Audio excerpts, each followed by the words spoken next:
I remember the first time that I decided to ask ChatGPT a question, and I was like, can I really trust a robot with my roses? That's a big ask. Yeah. Well, we trust her. Well, now we do.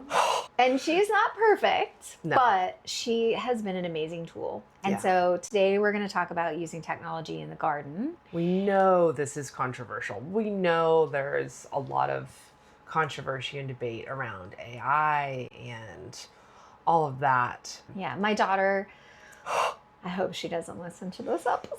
Mom, do you know how much water you used? Because there's a lot of water usage, but also the energy usage is way less than how much we use to watch TV every day. There was a really good article in the Washington Post recently about AI and environmental stuff. And so I would tell you, for a bigger picture conversation, use a trusted source to verify that information. But regardless of how you feel about it, I hope you'll give this a listen because it has really, truly been a game changer for me.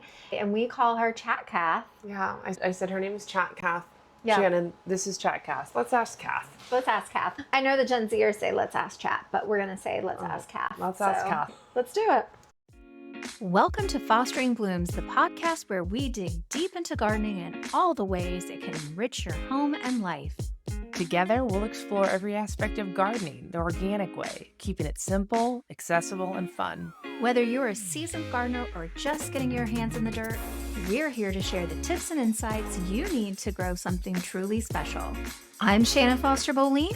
And I'm Caitlin Blum, and we're two friends on a mission to cultivate beauty, creativity, and connection through everything we grow. This is Fostering Blooms. And I've been waiting to do this episode for quite a while because I was like, you know what, I want to try all these different things before I talk about it with people. But one of the very first things I started to use her for was asking questions around seed sowing and planning. And then we got into succession planning and crop rotation. And, you know, I've done succession planning and crop rotation for years and years, but it is time intensive. That's a lot of work to figure out what goes next, what goes where, and all this stuff. It's a lot. Yeah. And the bigger your garden gets, the more intensive that gets. Oh, yes. Right? The thing about 4-pets, why it's hard is because you don't have as much space. You really got to figure that out, right? Because crop rotation is super important if you only have 4 or 5 beds or even just one bed. And then as the garden gets bigger, it becomes, how do I plan this in a way that is more efficient? And I'm always looking for that. So I started using Cath for that. And what's fantastic is I was able to create a succession and a crop rotation plan for this fall, next spring, and next summer. God. So I'm able to say, these are all the things I'm going to grow. I've been able to have her start tracking when I planted, like when I sowed seeds at the beginning of the year. So I was originally writing all that down. And now she can create a customized schedule for me of like, this is when you sowed it last year. Instead of trying to kind of recreate the wheel every year and be like, okay, wait, what am I supposed to sow in January? What am I supposed to do in February? I've got Cath tracking that for me. Yep. You took your trackers, which are amazing. I mean, I started using one too, based on the one you had developed, and you're basically having it cataloged in your chat archives, and it's easy to access. It'll be there forever. Right. And then we can go back and pull it. You know, one thing I will say is that nothing is going to replace hands-on experience, right? Yeah. And we utilize it with that knowledge in mind, I think. Correct. And the recommendations that she gives, you know, we're like, oh, well, I don't agree with that. But, you know, some things you don't think about. Right. And a lot of what you get out of it is also what you put into it. So if I just say, hey, give me how many plants I need for this space, I think she originally had me growing like 30 kale plants or something. I'm like, no, I'm only feeding a family of 2. So I didn't start with the right information either. You know, it's learning how to use it is a skill. Mm-hmm. If you think about when you first started using Google, the kind of questions you searched for in the beginning are different than what you're looking for now because you're an experienced user, you understand how it works. So you've got to approach Cath the same way. Yeah. And one thing to mention, if you haven't used it before, it's free for one version. I have a paid version because I use it for my daytime work as well. But on the paid version, you have the ability to use a microphone and talk to it like you do with voice memos on your iPhone. or your Android. And it has now a voice function as well, where it will talk back to you. You can have a conversation back and forth. But the point is that I measured every single bed I had, and then I numbered them. So the potager has 12 beds. The original raised garden has 4 raised beds and 2 cow panel arches as beds. And I was like, okay, here are all the numbers for these. Here are the sizes for each of these beds. Here was what was growing in them in the summer and the spring before that. Now, here is the list of things I'm going to grow, which I was able to copy out of my spreadsheet into Cath. This is my growing list for fall. This is what I'm going to grow in the spring, and this is what I'll grow in the summer. And then it took all that data and it said, okay, well, you can't follow brassicas with this, and you can't follow tomatoes with this. So Cath literally gave me a plan for every single bed.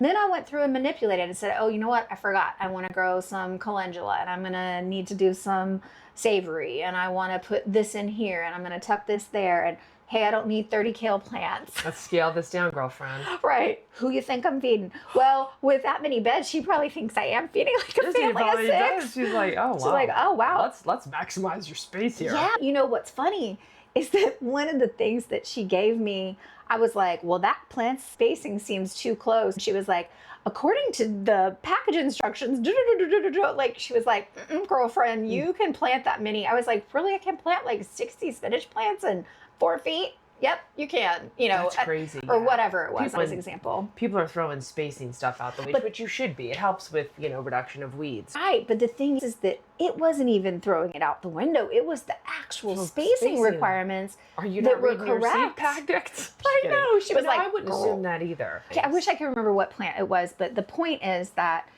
I double checked her spacing and she was right and I was wrong. Mm-hmm. So sometimes when you double check, get ready to be surprised and learn something new. Yeah. Because you will. The cool thing for me is that now I have a plan for fall for every single bed.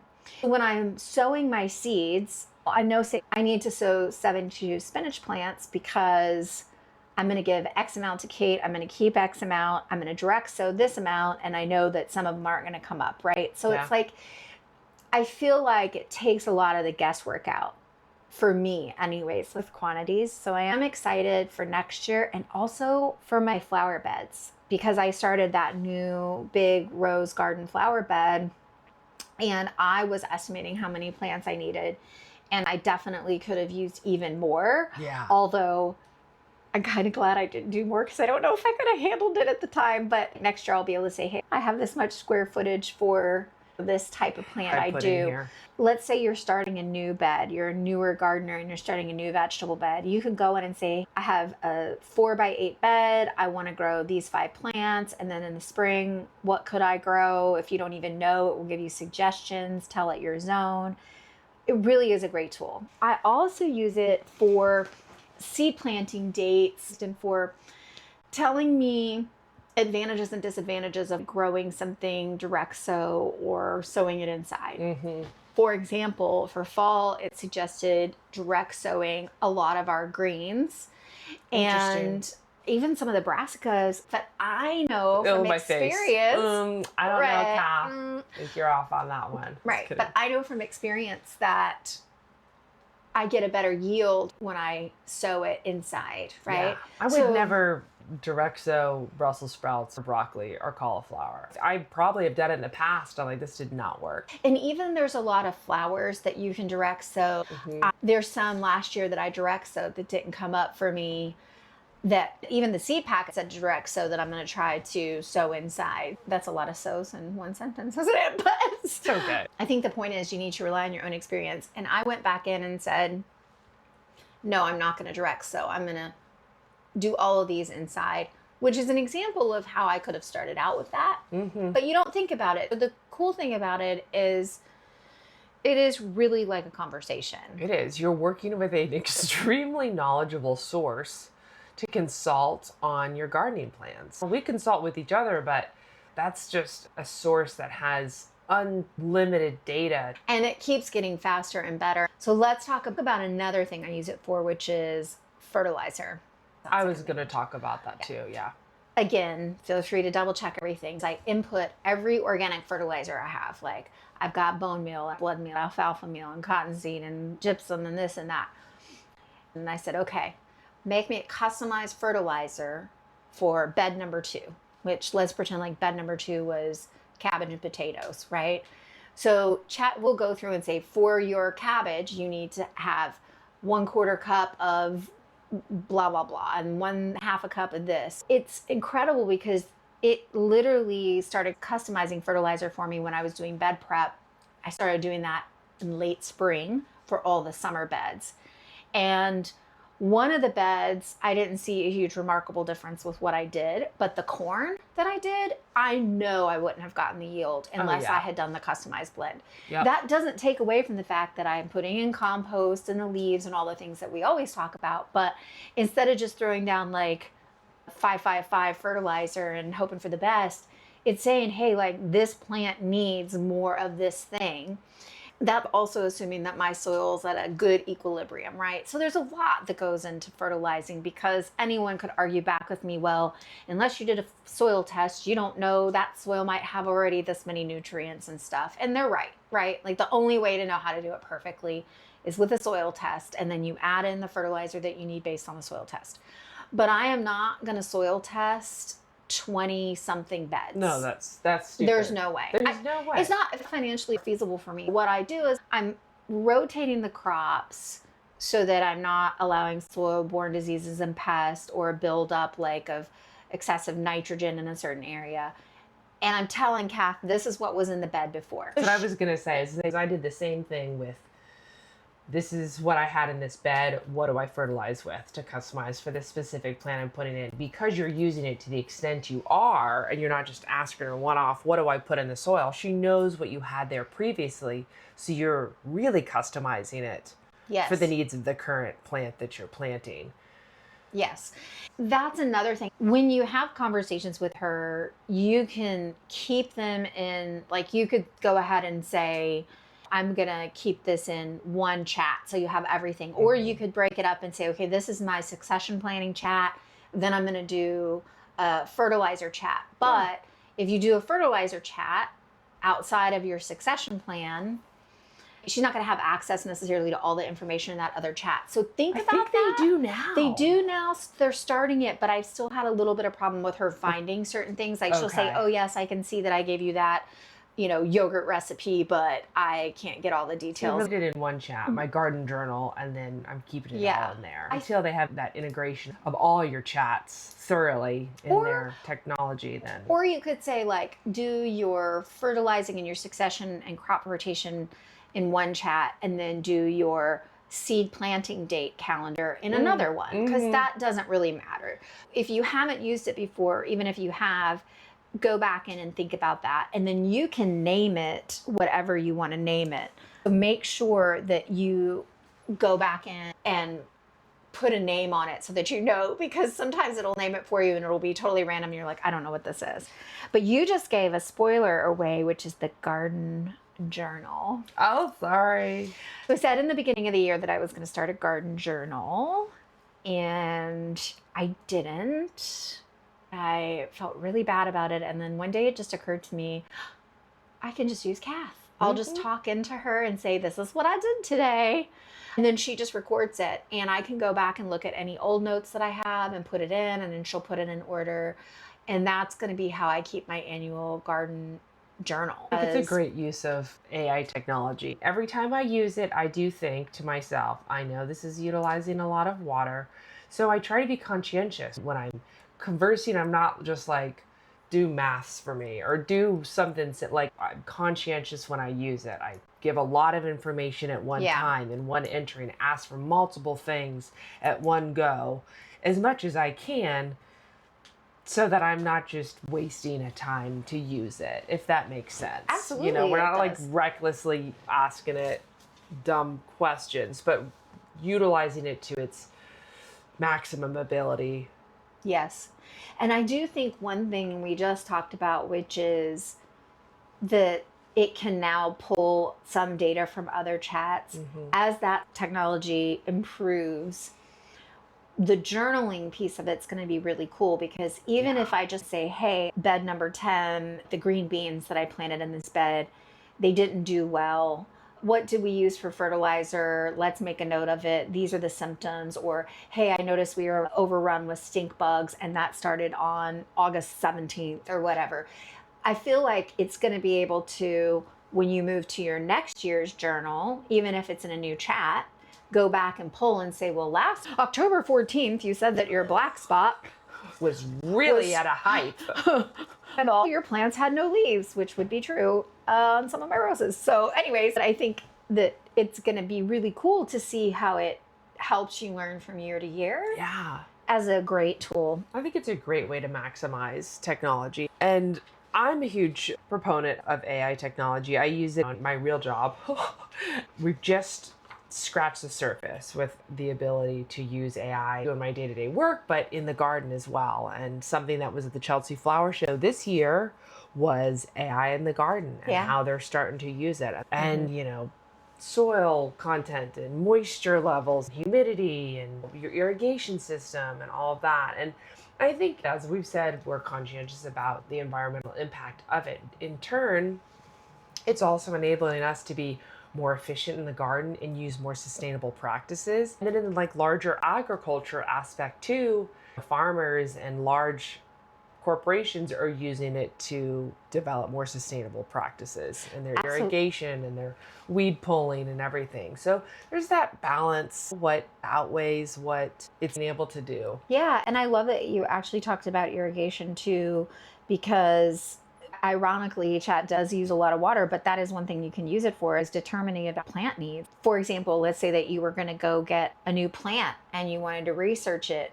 before you bought it. You could say, what's the level of invasiveness of this plant? What are its sun and shade needs and watering needs? Or I have 6 pots that I'm gardening in this year. I mean, how often do I need to water them? How much water does they need every day? And if it says 1 gallon of water a week, you can say, well, how long do I need to hold the hose for to make sure it gets that? And it'll literally say, you should approximately hold the hose for 2 minutes per pot. You know what I mean? It's literally going to break it down for you. So if you're trying to set a timer for your garden on your drip irrigation plan, you can tell it where it's going, how many beds, how many plants, how many lines you have run, and you can start to minimize that. And even insect issues, you can upload a picture into ChatGPT and it'll scan the plant. It'll tell you a disease issue, an insect issue, so it can help you to identify and find solutions. Like when I had my flea beetle invasion, I was like, what is the organic method to take care of this? Immediately, and uploaded pictures. Cath was like, yep, that's flea beetles. Go get diatomaceous earth. It's organic. This is why it works, blah, blah, blah, blah, blah.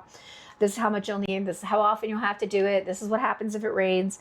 So those are some other ways you can use it. You can also ask it to create custom potting mixes. Let's say you're refreshing your houseplant soil, or you want to make your own potting soil for seedlings, or you want to do a cactus or an orchid mix. It will tell you what you need and how much of each thing that you need. You know what else I did? Speaking of soil, so you did a soil test on Cath's compost, right? No, Cath did a Cath did and sent for us green heron compost. That's right, and sent us a picture of the results in the color of the tubes and them next to the key. You know, pH, how much magnesium, how much phosphorus, nitrogen, whatever. I put that into Cath and she returned the results and what that meant based on the pictures from the test. And it was just wild. And there were some that I was like, hey, she said, this one looks like it's a light green. I said, it's actually more of like a yellow green. So refine how you're seeing this. I don't know if it was the exact molecular breakdown, but close enough to know what we're putting in our beds. Yeah, that's amazing. One of my other favorite uses that I found for it is also what to do with your harvest. If you have a glut of something, for example, cucumbers. So I say to her, I've done these kind of pickles, but what other things can I do with cucumbers? Give me recipes, give me ideas. It's really one of those tools that it will be creative also if you're asking creative questions. Yeah. And I see it very much as a guide. And like you said, I try to use it very intentionally, put a lot of information in, make sure that it's not like just a one-off question I could Google, you know, but it's like doing more complex kind of functions where it's pulling a lot of different data together for me in one place. It's just really been invaluable. And I am excited to see how it plays out for us over the next couple years. I'll definitely let you all know when I plant my fall planting with these beds how we do, because if she gives me suggestions, yeah, well, and if she gives me suggestions and I don't like it and I change it, I'm going to put it in there and say, by the way, you told me on bed 10 to do this, and I changed it to this. Record that, and then I can go back and see how things are progressing. Remind me if it doesn't work. Well, then we're like, oh, but she was right. I should have done here. I should have done this. It's been a terrific garden consultant. Yes.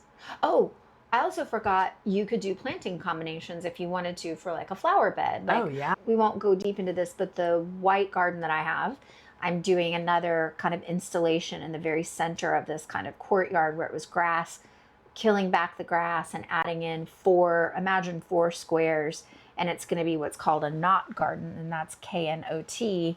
And I'm going to grow some more white flowers in the middle for some additional beds that I'm doing. And I have been asking her different combinations of white plants and when they bloom, so that I have a spring plan that will bloom into summer, so that I'm getting the timing right of the overlap of when things are going to bloom in there. So that ideally that whole courtyard with those 4 squares, a large bed, 3 smaller beds, another big one, they're all going to be adding texture and color at around the same time, but also some different times we'll get some peak. And she's been giving me that. So that's, again, something that we'll see how that plays out, but a lot easier than me having to try to like write it all down and figure it out, which is what I've done for years. And what we did for your cut garden, we sat there this spring, early spring? Winter. Or was it winter? Gosh, we sat there with little cutouts of the pictures of all the different plants, and we wrote all their heights on them and their bloom times. We organized them, and we put them all out like a little visual board. Was fun. It was a lot of fun. But that was like hours of work that, you know, Cath did in 2 minutes, not even 30 seconds. I could have put in every one of those plants, the exact measurements of the beds. She would have mapped it out. And she would have been like, girl, you need to grow way more plants than you think.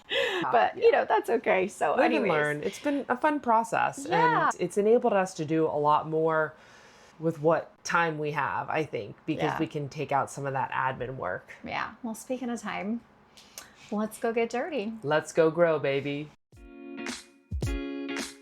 Love what you hear? Follow along and leave us a review to keep us inspired. If you've enjoyed listening, you can also watch us on our YouTube channel at Fostering Blooms. Let's go grow, baby.